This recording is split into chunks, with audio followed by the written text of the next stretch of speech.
Igniting, inspiring, and evoking the fire within. Everybody that you meet, you say, I wonder if I can help them. Because if you never, ever fail, you really haven't learned very much. Either that or you're extremely lucky or very, very mediocre. If you're not changing, then you're not growing. Life is pretty simple as an aviator. I said, just remember that gravity never lies.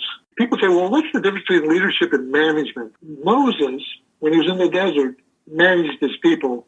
But when he crossed the Red Sea, he led his people out of Egypt. Really great leaders are great simplifiers. You're listening to the What's Your Inspiration podcast with Fox Beyer. On this episode of the What's Your Inspiration podcast, we have the Reverend Doctor Frankie Timmers. She's the spiritual director at the Center for Spiritual Living in Morristown, New Jersey. This center has existed for over 60 years, and she's been the director for 25 of those years, teaching the philosophy of Dr. Ernest Holmes, called the Science of Mind, which has been around for almost 100 years. This should be fun. Here we go. Hello and welcome to episode 33 of the What's Your Inspiration podcast. Today, I have the spiritual director at the Center for Spiritual Living in Morristown on. She is Reverend Frankie Timmers. Frankie, how are you today? I am awesome. How are you? As you would say, life is beautiful and so are you. Oh, that's right. I'm so honored to be invited on your podcast. Yeah, well, it's been in the plans for a while, you know, and for our listeners, a couple of Octobers ago, I should say a couple of Julys ago, I got some speaking leads. And one of the leads was to the Center of Spiritual Living in Morristown, New Jersey.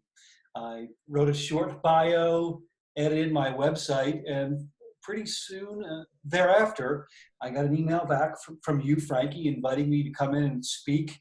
And I had a great time. And obviously, what you did too is you led a little bit of your expertise on sort of how to market the event, which I've used in future events. So I want to thank you for that. On the air. You are welcome. Very, very welcome. I think that what you're doing is amazing and inspiring and wonderful. You have one life, and all I can do is try to make the biggest impact on other people as I can. And this is why you're on, you have had an impact on me, and I want to let people know why it is that you've had an impact on me. So to give you a little bit more of a background, on Frankie, as I said in the introduction, the Center for Spiritual Living in Morristown, New Jersey, has been in existence for over 60 years. Frankie is obviously the spiritual director, which he has been for 25 years. And the center teaches the philosophy of Dr. Ernest Holmes, called the Science of Mind, which was started 100 years ago. So when you think of Dr. Ernest Holmes, what are some of the first words that come to mind for you? Oh my, that's a great question. I think the first thing that comes to mind for me is thank you, Ernest Holmes, and thank you, universe, for connecting the dots, because I think without his teachings, I don't know if I would be alive. If I were alive, I don't know what my life would be like, because the teaching was something that already lived in my heart. So when I found it, I was like, that's what I think. That's what I believe. And there's actually a philosophy for it and a teaching and spiritual communities. So he was just an incredibly hungry, mentally, spiritually, intellectually hungry man for a personal connection with spirit, God, universe, whatever you want to call it. And he studied and researched. And so he got to pass that on to me and many other people that love the teaching. And you've stayed with it for a long, long time.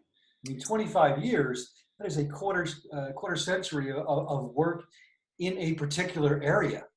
Yeah, and that's just my profession. There was about 7 years before that I studied. So more than half of my life, I was exposed to this teaching. And really the basic message of the teaching is that how you think changes your life. And what you think creates your life. So it's really about the power of the mind, the power of our own thinking that makes all the difference. I agree. I spoke, this is funny, in Boonton, New Jersey, a couple of weeks ago. I had an opportunity to speak at a little art shop called Broadfoot and Broadfoot. And I told the story, various stories of people going through the trials and tribulations of life. And I know you have a great affinity for people that overcome obstacles. And I was speaking just about certain people that have really had a tough go of it. And I guess my whole point was, we don't have a lot of control over what happens to us, but we do have control over how we think. And that determines sort of how we handle adverse situations. Absolutely. And to just break off from that, I had a friend recently, a really close friend of mine. He lost his job, and another friend of his sent him a link. Basically, it is the art of not being messed with. And one of the first quotes I read was, "The difference between a good life and a bad one is how well you walk through the fire." What do you think of that? So true, because you know what? We all walk through fire. And so whatever that fire may be, it's how we look at it. I mean, I have challenges on a regular basis. And so I'm learning to look at them as opportunities for growth and to learn something new and to fly, to use my wings, you know, because I know that what is possible is what's already available within me. So I can look at something and look at it as a burden and a challenge, or I can look at it as an opportunity, and I'm going to have a completely different experience how I look at it. If I look at it as a burden, I'm going to suffer a whole lot more. If I look at it as an opportunity to learn and to grow and to express my internal wisdom, it's actually fun and exciting. Aren't we speaking of the word character? Yeah, I think you are speaking of the word character. But to me, character is also about spirit. It's about soul. It has more oomph. Character sometimes I think is intellectualized a little bit too much. I think it's important to remember that we have to live life with a sense of soul, a sense of purpose, with our spirit alive. I was visiting a friend in the hospital recently, and just looking around at people, I felt like, oh my God, these people are already half dead. There was no life behind their eyes, in their energy field, you know, and I'm walking in and saying hello, and I'm smiling at people. And so people notice that. They notice the energy that you bring. Certainly. And you know that because you bring a lot of energy. That's true. That's true. And as well do you. And boy, if being around you, it's matching your energy it's a tall task. But it's not about matching it. It's about, hopefully, you know, people know that it's something that they can find within themselves, you know, because it's not always there. You should see me on my day off. I sleep a lot. I'm quiet. It's different, you know, it depends what you're doing, right? Right. You want to be, when you get to your job, you want to be a personification of it. And your job requires a lot of positivity and energy. Yeah. Bring on a daily basis. Yes. So let's keep bringing it. First, I guess, basic question of the interview here, of the podcast. For someone who has been practicing spirituality for over 25 years, in your opinion, Frankie, what does it take for someone to become spiritually sound? What does it take to become spiritually sound? Why don't we pick two things?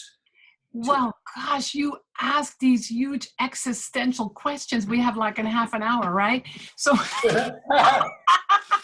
I think the most important thing is for people to make space in their day to listen to their own heart. Or you could say to listen to your soul, which they're two different things, but to really listen to your own heart. What is there? What's before you? And then look at it. They're two different things, right? Is to listen to what's in your heart, look at what is before you, and really think of it as using what is before you as a way to see ourselves more clearly. I think it's about really simplifying life and having fewer distractions. That's not possible for everybody to do 24/7, but it sure as heck is possible to do it for half an hour a day. And sometimes Because when you people lost that connection with themselves because they're so distracted out there. And so it's kind of coming back home to your own heart. there are a lot of distractions, and it's hard to narrow it down. But yeah, like you said, if you listen to your heart, your inner being, your soul, your spirituality, you can eliminate things and figure out what's most important. So a very concise answer for a very, as you said, existential question. All right, well, we'll continue. You wrote to me that you love the movie I Love Pretty with Amy Schumer. Or not I Love Pretty, I Feel Pretty Yeah. with Amy Schumer. Yes. Okay. So here's my question to you. What is one thing a female could do today to feel pretty? Oh, well, I want to step back just a little bit because I had mixed feelings about the movie. I think it had a great message, and I'll come back to that, but it was kind of predictable. It was kind of like, it wasn't like it was a great movie, but what I really loved about it is that something happened to her, and when she looked in the mirror, she saw herself as beautiful, and it had nothing to do with size, shape, anything. It just was an inner feeling. And I think that what women can do to feel beautiful is to identify less with looks and less with looks compared to Hollywood looks and magazine looks, because they're all painted and pasted and photoshopped, but to really feel beautiful simply because they have a heart, they have a mind, and this life is their vehicle for their heart and mind and soul to express. And that comes back to self-love. I think that most girls are not taught to really love themselves. I think it's maybe more so now, but to love themselves simply because they are, not because of what they're doing or how they're showing up in the world. But it's a matter of loving the self. And I think that's something that comes with age, it comes with maturity, it comes with the spiritual practices, taking that time to develop ourselves, to connect with ourselves, and to see the beauty of the self simply because we are. It's a deep answer, but yeah, experience is the best teacher. You know, you could try to compare yourself to other people, but I think overall, comparing yourself to others, it never, ever satisfies. We are genetically designed to be different. And when you get that, you can respond to things differently and understand, like you said, you've got to love yourself first. Yeah. Love yourself first. Okay. It is time for our game, Frankie, called What, Which, and Where. I love games. Yes. So I will give you a quote from somewhere, somebody, some book, some place, and you tell me from where it came. Are you ready? I think so. Okay. I don't think I'm good at this game, but we'll try. That's the answer that I get 95% of the time. And I was hopeful that you would have been the one that said, you know what? I'm going to knock this out of the park. Well, let's see. First quote goes like this, quote, "Prepare your mind to receive the best that life has to offer." No idea. Oh, you definitely have an idea. Me? I mean, he is in that room. His spirit is in that room right now. Ernest Holmes? Yes, it's exactly who it is. Okay. There it is, Ernest Holmes. Now, when did you first start reading some of his teachings? Do you remember how old you were? Yeah, when I first came to the United States, I was in Florida, which was, I guess, the late 70s. And just tell us, where did you come from? I was born and raised in the Netherlands, and I came to travel for a year to travel in Canada, and I ended up in the United States, and I ended up in Florida. Not planned, but the universe sometimes has different plans and you go with the flow.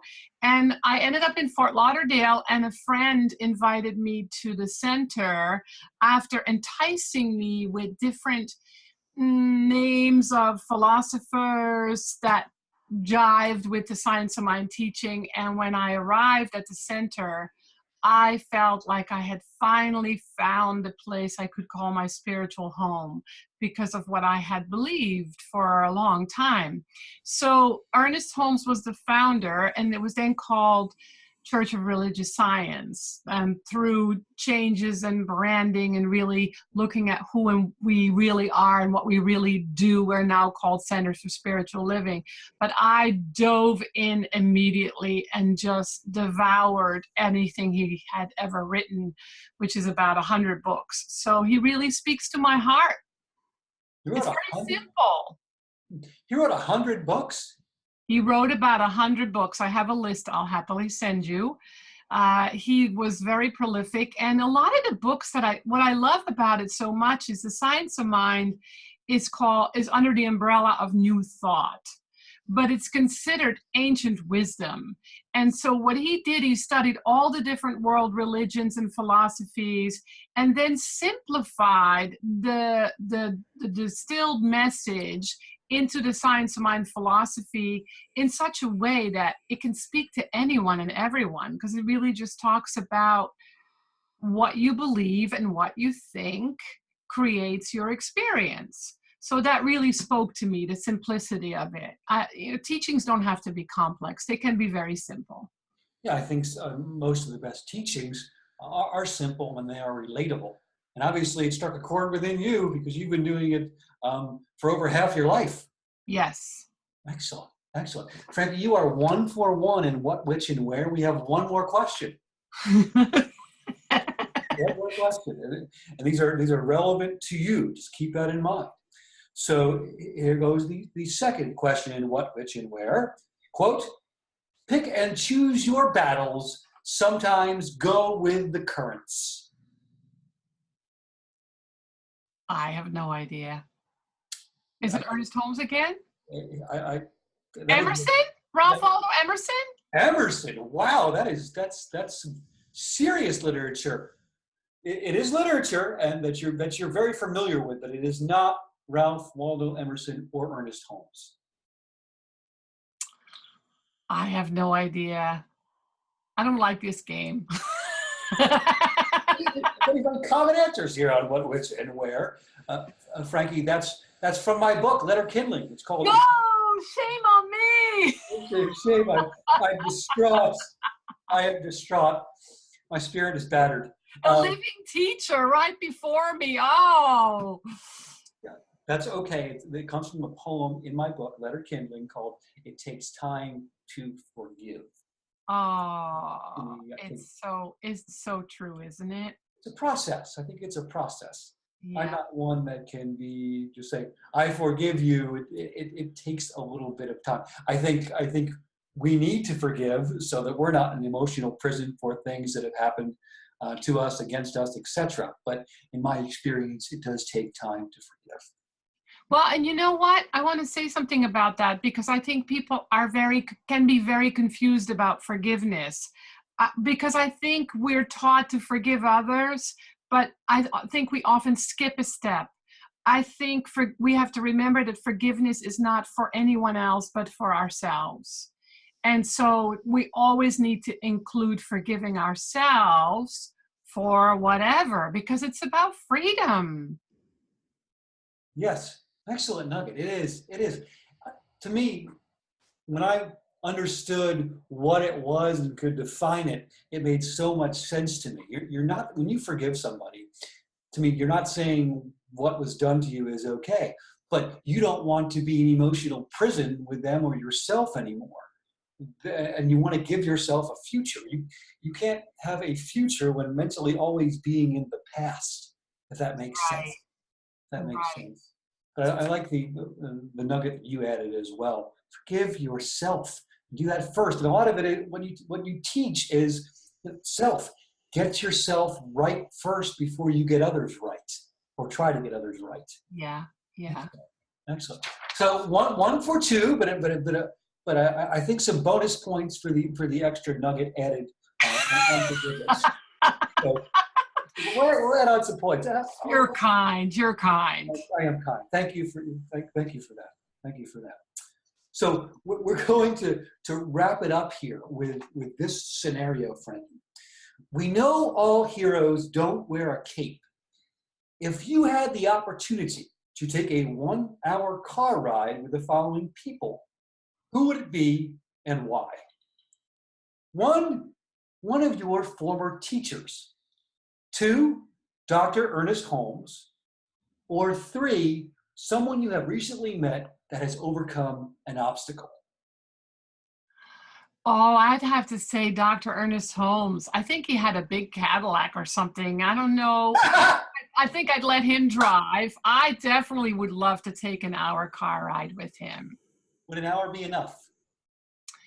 I don't know, but the one thing I do know is I would do a lot of listening and not a lot of talking. If that meant that he would be silent, I would just be silent with him. I think that's something I've really learned in life my teacher used to say there's a reason why we have 2 ears and 1 mouth, which I didn't always understand because I was a chatterbug all my life. I didn't like silence. And now more and more, I like to be in the silence and just listen. And even if there is no talking, it becomes precious. So I would just hang out with him and be quiet and just listen to what he had to say. And if he had nothing to say, we just be quiet together for an hour.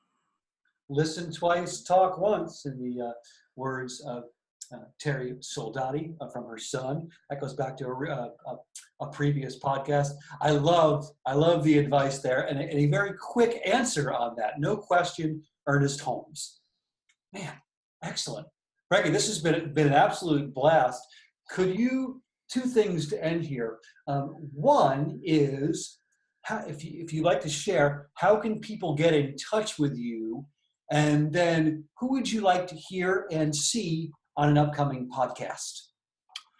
Oh, well, they can check out the website, www.cslmorristown.org.